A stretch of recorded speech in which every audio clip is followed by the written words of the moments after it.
Green Line Breakdown, New Year 2026.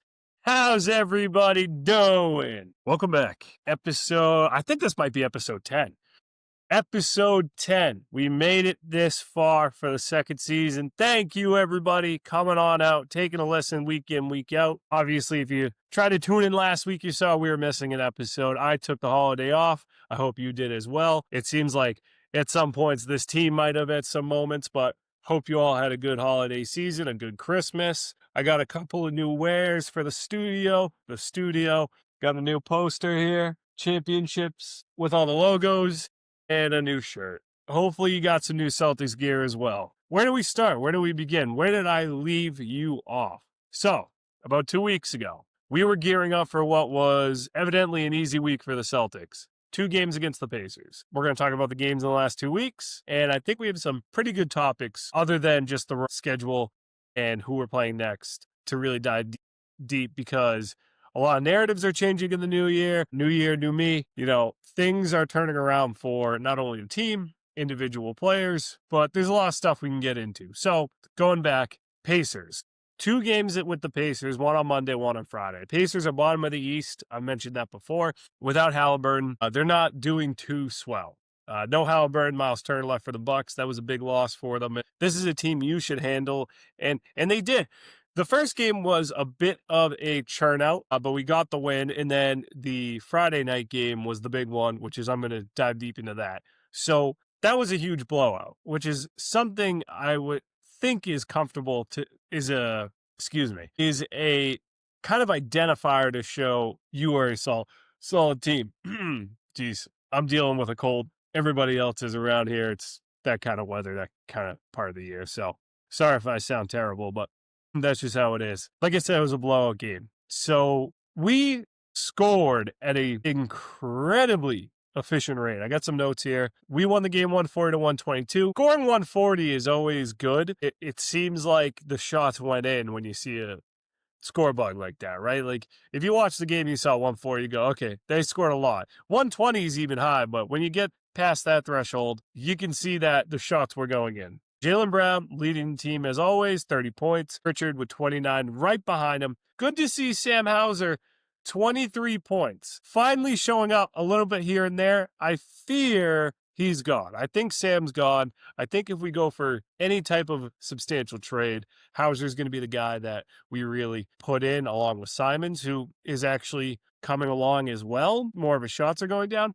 But I think Simons especially is a guy who's really not fitting in with the offense like we would want to. But Hauser really is not consistent at all. And he shows up for a game or two every quarter. And I don't think that's cutting it. I think you'd rather drop him and let some of these younger guys just eat up his minutes. So good to see him show up. And then right behind him, Derek White, 21 points. Pacers are shorthanded.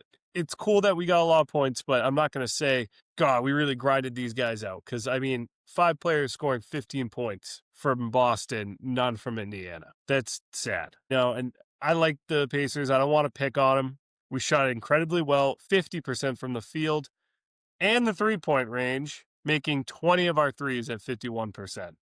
Incredible. And the second quarter was really when that spurt came through. We outscored them 47-22. That was their second highest scoring quarter ever. And Jaylen Brown scored 30 points. At that point, this was his 8th consecutive game with 30 points and over. I think he eventually got to 9. I'm not sure if that streak broke. We're going to find out as I look this up. But like I said, I don't want to go too much into this because it is the Pacers. But if you're a really good team and you show up and just beat the piss out of a team like that, good indicator you are destined for some success. You show up when there's really nobody across the board from you that can compete, and you are putting the gas to them. And that's what we did. And that's all you can kind of hope for. It's a good indicator, and really that's all it is. Like I said, I'm not diving too deep into this game or any of these games, but when a bad team's across from you, beat the piss out of them, no questions asked. And we did that for those 2 games. So it was an easy week. It's almost like a rest week for them, which they kind of needed coming off of very substantial weeks, like 3 or 4 for the last 2 months. So next, we have Portland on the Sunday following that Friday game. Portland is an okay team. They've got a good record. They're competitive in the West. I guess that they have an okay record. I think they're like 15-19 or 15-20 at the time. But, in the West, that's kind of average. If you're not the top 7 teams and you're still kind of hanging around, that's a good record. That's a team that'll compete with you. I like a lot of their pieces. Holiday's playing well for them. Rob Will is still on that team trying to stay not injured, trying very hard all the time. But again, this is kind of a team you need to beat. You had a good indicator game on Friday. Now you double down on Sunday, and you didn't do it. And this is going to be a problem that shines through now that we're in the new year and the season has officially begun, as I was saying last episode. When this New Year's corner turns, this is the official start to the season. You didn't beat Portland. Not great. Not a great thing to do.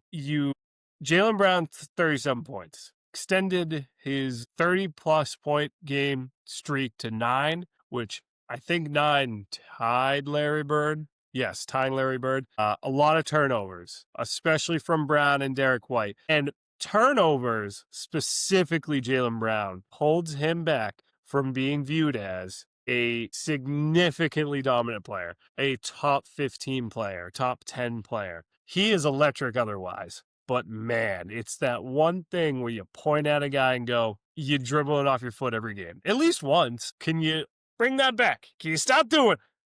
Your foot's part of your body. Put your arm a little forward and dribble. Don't be back here and dribble. That's your foot down there. The ball is going to go off the foot and go that way. So stop doing that. He does it every game. He does it once a game. And it is the small thing that keeps him back from being a significantly respected, I would say, player in the league. I'm going to add to this later because something recently within the past 2 days has popped up, which I think he did get screwed on, but he spoke about, and we need to get into that as well. But because of the turnovers, you lose to the Blazers. You can't be dropping these games. I've said it all season, these ticky-tack games, players that aren't better than you show up. Maybe not beat the piss out of the Blazers, not like the Pacers, but you got to beat them, and you didn't. Lost by 6, not a good look. I know Jaylen's doing a lot. You got to have somebody else step up, and they kind of just push the paint on you. And these are my notes. I really don't know a lot of these guys. I know Shadon Sharp, 26 points. He's a good player, solid for him. Denny Avdija, 24 points. I'm not too much of a basketball fan where I know that name and can pronounce it very well. He is scoring on us with key plays in the fourth. You look and go, who is this guy? For me, is what I consider myself as a casual fan of the sport. I'm not super in depth with any of this. I try to keep this entire podcast as like a casual conversation. I don't like to read stats too much. I feel like you are, some foreshadowing of what we're going to talk about. And at the same time, it like covers why I feel this way. The stats speak a little bit to it, but some things are just emotional. Me viewing the games and saying, this is how I feel. I try to keep it casual. So like I said, I'm not too knowledgeable about the rest of the league, admittedly, but I like to stay kind of informed. Klingon, who I actually did like coming out of college, he had 18 points for them, a lot of rebounds, 18 rebounds. Great to see out of a center, something we need. Hugo Gonzalez, 13 points. Good from the rookie. Good hustle. Clutch moments. We were leading at halftime, and then we dropped the ball. So I don't like to talk too much about a loss, but that's a loss that didn't need to happen. And that's probably why, because Brown was carrying, and we didn't have other people helping out. He can't get 40 points, and everybody else get 5. He can get 40, but somebody else needs to get 20, 25, whatever it may be. Somebody's got to help him out. Pritchard, usually Derek White, seemingly coming along in the last month of the league, the season. Need you guys to be consistent. Consistency is key. It's always key. So can you look past this game into the next week, going out West Coast, and get back? Can you get to it?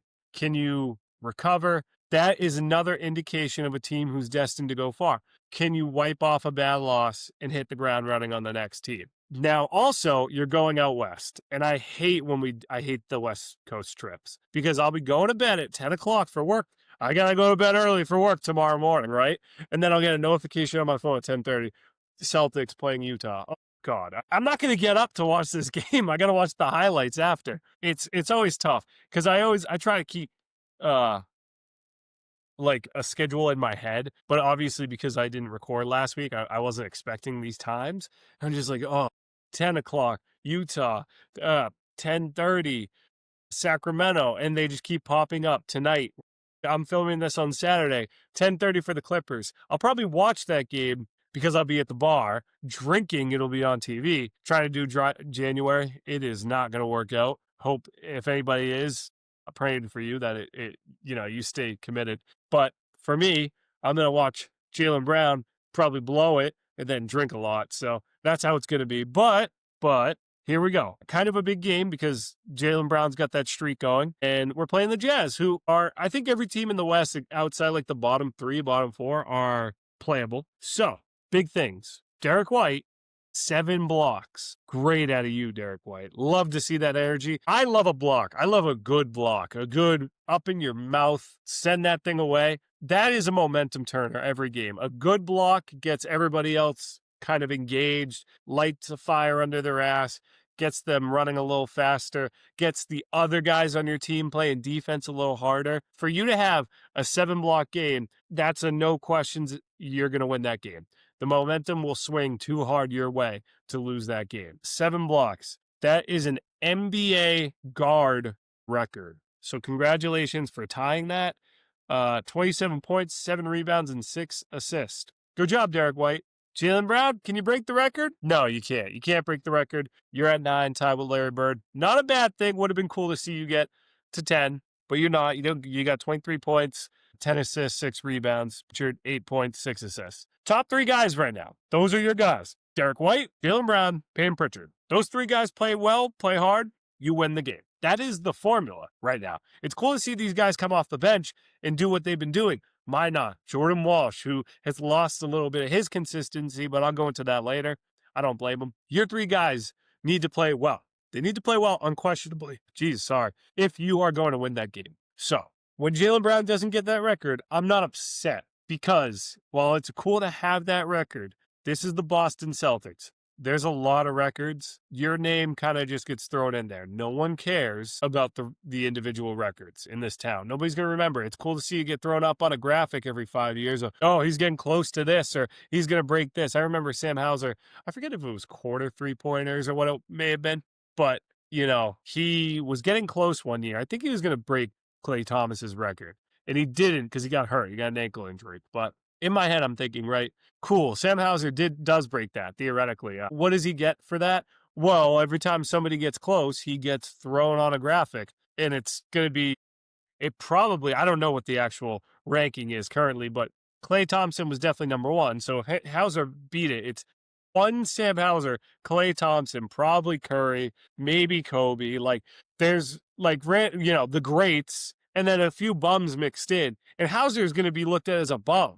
Like, that's why I don't care about those individual records. Great player when he's on fire, but you're going to see that name and everybody's going to be like, oh, wow, one random night he just got really hot. Like, that's all it's going to be recognized as. Nobody's going to prop you up. You're not going to get a better contract for that one night. Jaylen Brown, you know who you are. It's cool that you tied the record with Larry. If you had broken it would have been cool, but I don't think that's going to be held against you or held for you. Like, it doesn't make a difference.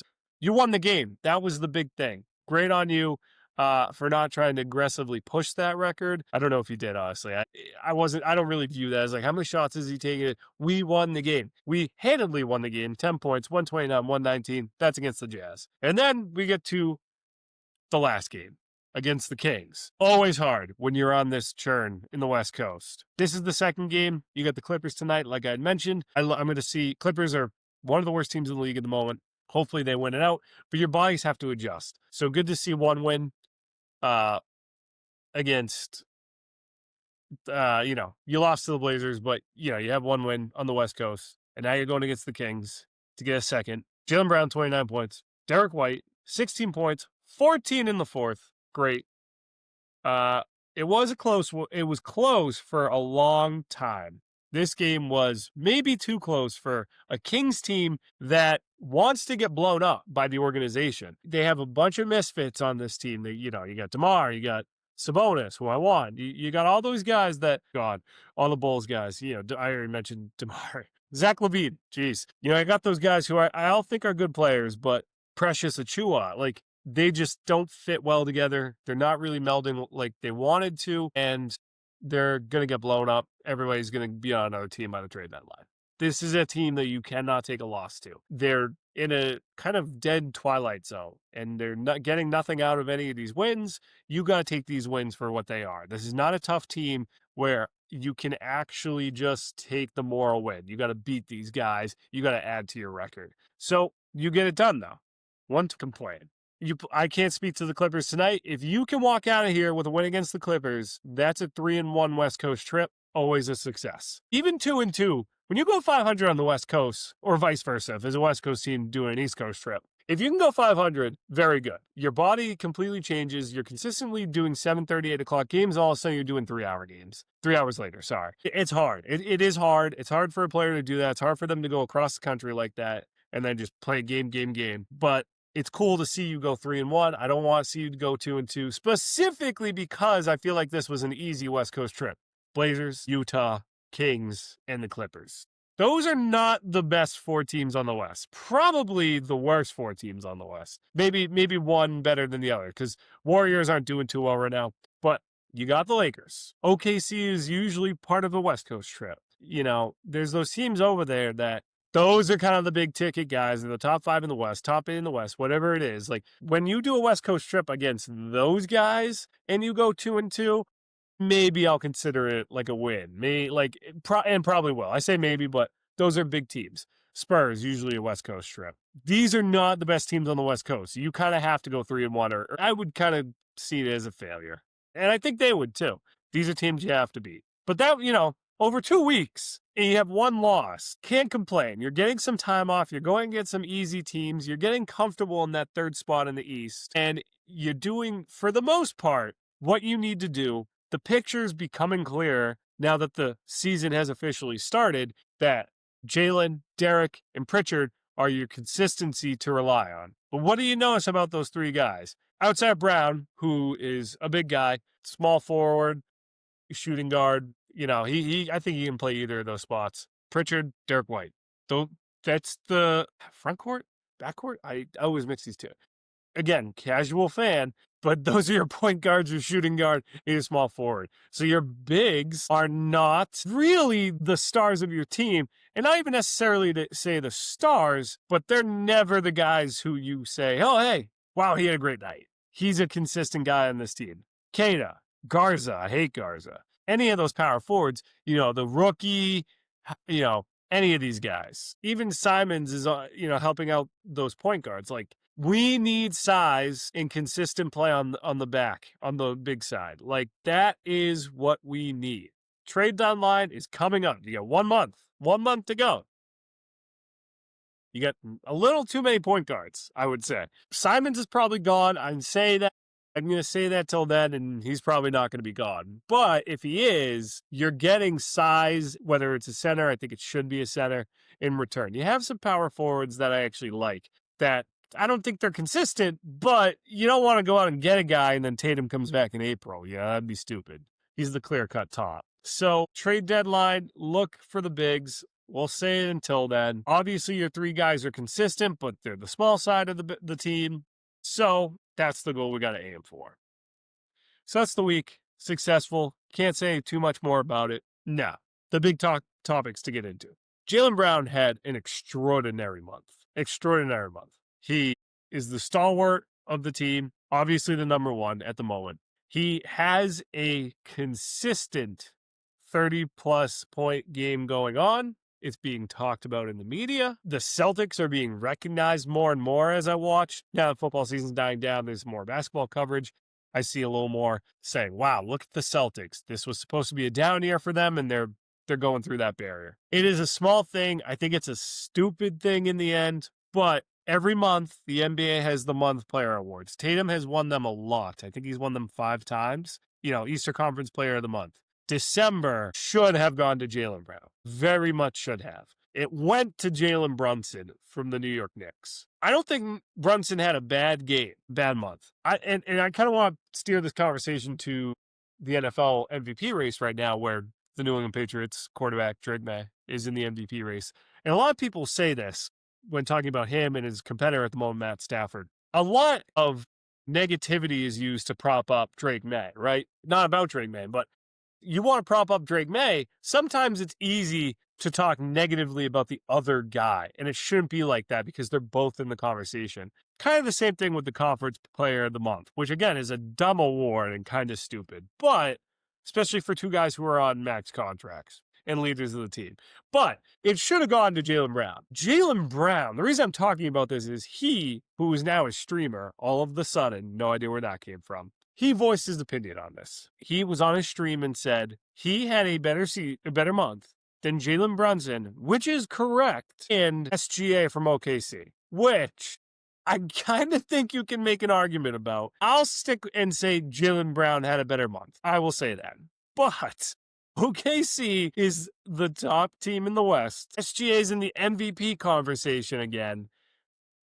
Now, this is for the whole season since October, but I don't know if I want Jaylen Brown saying these things. And that's kind of what I want to talk about. Like, where is your head at, man? I know you're streaming and you want to make headlines now. Where is your head at? I'm coming into question. He's coming into question. I'm questioning it. I don't really love to see that. I don't love to see the number one guy going out of his way to say, I should have had that award. I'm the best player at the moment. I had better months than both of them. I kind of want you to shut the fuck up. Listen, man, you're the best player on the team right now. What you're doing, you're exceeding expectations for what the season was going to be, and that's because of you. You deserve all the praise you aren't getting and are getting. But there's no need to go out and say you're doing better than those two guys. It doesn't change anything. You're probably going to get looked at worse for the next month, right? We're already a hated team as we are. Not saying it matters that we're bringing more attention to us. I don't care. But there's no need to be talking like that. And I thought about this more. I was going to go so far to say is, you want to be the leader of the team, you can't talk like that. But Tatum has talked like this in the past, where he said, I feel like I'm the best player in the league. But I almost think Tatum does it more casually, in a better PR sense. He's a little more nuanced than Jaylen Brown is. And it's such a stupid fine detail I'm arguing with myself about, and maybe even with you guys. But it kind of goes to the fact to say, I don't think Jaylen Brown could long-term lead a team. I think Joe Mazzulla doesn't get enough credit for how he keeps this team together, for keeping everybody level-headed. I think Jaylen Brown's one of, if not the smartest guy in the NBA. I think the way he speaks is eloquent. I think he is very intelligent. I don't think it's for show. I think that's what he is. But he is extremely egotistical. He very much so is. And it has come through a lot now that he's kind of becoming more prevalent on social media and on these streams, and his ego is there. And I don't know if that's something he needs, but it's always been a question of Tatum never really had that much dog in him, and Jaylen always did. That's why Tatum was the ice and Jaylen Brown was fire, because he always had that. But I'm starting to see this ego creep more out of Jaylen Brown. And the only reason I bring it up is it kind of makes me fear what comes after this. When Tatum comes back and are we going to have problems again? It's something to kind of look out for, because people kind of always bickered, right? Saying, oh, Jaylen Brown can't be the number one. He can't lead the team. That's quite obvious. Or they're splits. Tatum's 1A, Brown's 1B.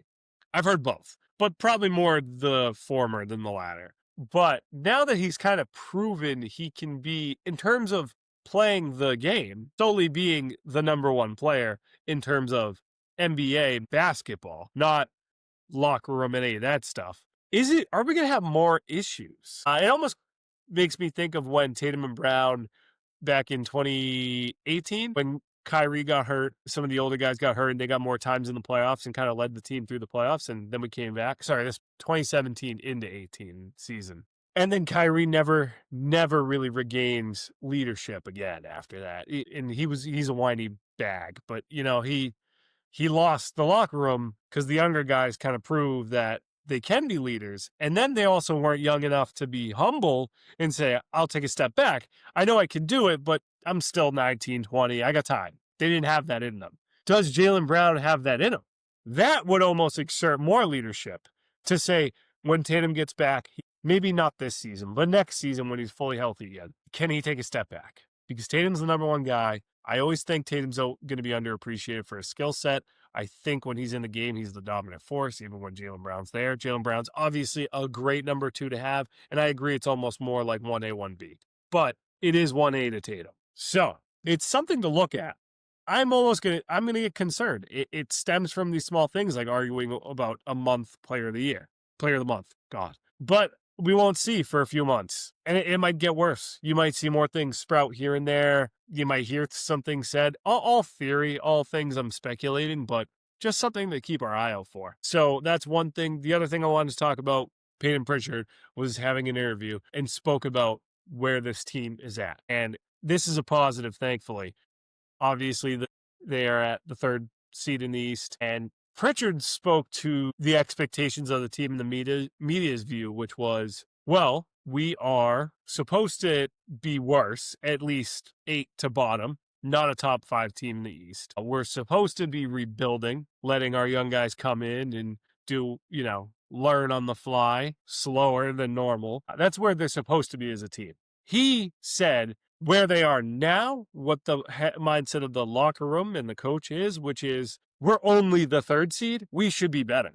We're the Boston Celtics. We are year in and year out the number 1 seed in the East, number 2 seed in the East, going for the Eastern Conference Finals. At minimum, that's what they feel. And that's where they should be. That is a pro. That is great to hear from a guy like Pritchard, too, who I kind of expected from, but he's one of your more consistent players. I don't think Derek White's ever going to talk like that. Brown would, but good to see Pritchard's kind of backing him up on that, saying, we don't care you think it's a rebuilding year. We've proven to ourselves, based on the record and where we're at now, that we can be successful this year, even without Tatum coming back. We're going to go for it. We're not going to tank for a draft pick, which within the first 2 weeks, that was all anybody, including myself, was all talking about. I didn't want to see that happen, but that's where we kind of seemed we were going to end up. So you have that. You have reinforcement from one of your top 3 guys to say, this season is not a dud. We are going for it. We're going for the chip. And because he has said that, I am doubling down. If you do not get to the Eastern Conference Finals this year, with how the team is built now, I think you need to make a trade. I would like to see Jason Tatum come back. But if none of that happens, you need to make it to the Eastern Conference Finals, or it's a failure. You can beat the Pistons in a 7-game series. I know they're number 1.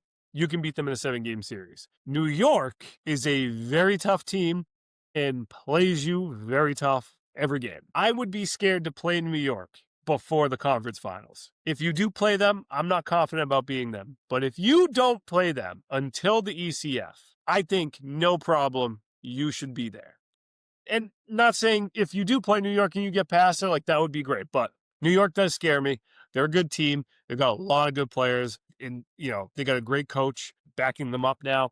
Thibodeau, I like Thibodeau. I think he wears his players down year in and year out. It was kind of the same stuff. So you wouldn't be shocked to see them fizzle out towards the end. But we should be Eastern Conference Finals competitors. I would like to see a trade happen, especially go get a center. And I would like to see Tatum get back, provided he is healthy, provided he is in great condition to come back. Not that he is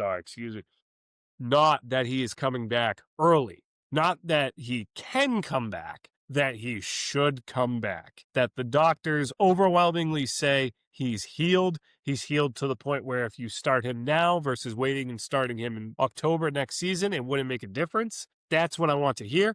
And then that's where you throw him out. But you don't know if that's going to happen. So go out with the team you have, with the confidence that you can be in the ECF how you look. I think you can do it.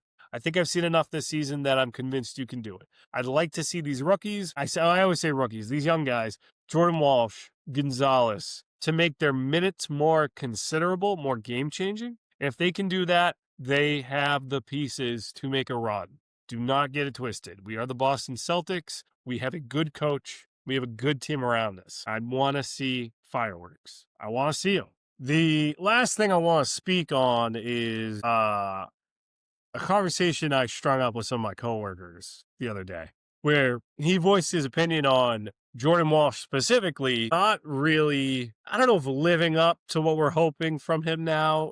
is the right way to put it. More of expectations over reality. Great. He earned the minutes that he has to serve, right? So we were putting you out there for 5 minutes, not saying specifically regards to Walsh, but we put you out there for 5 minutes because we don't believe in you.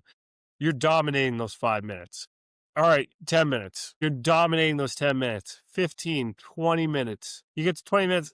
Okay. You're really good for like 10 of those minutes. Some of your shots are not going in, then they're kind of easy. So he was almost saying, should we reduce his minutes? Should we be putting somebody else in his place? There was almost a neglect of confidence, right?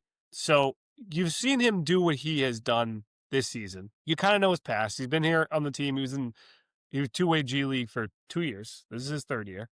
You know what he was in college. Very high defensive prowess, very good in the paint. His shot wasn't there, though. His shot wasn't there coming out of school. So almost how do you treat his growth for the rest of the season? Do you restrict his minutes like you feel like you found a sweet spot, saying, well, 10 minutes, he's incredibly dominant for 10 minutes. 20 minutes, he almost becomes a liability after 15. Do you not think, I'm not saying to this guy specifically, but this is almost a conversation I feel like I want to have with some of you and just put out there. Do you not think he can live up to those 20 minutes?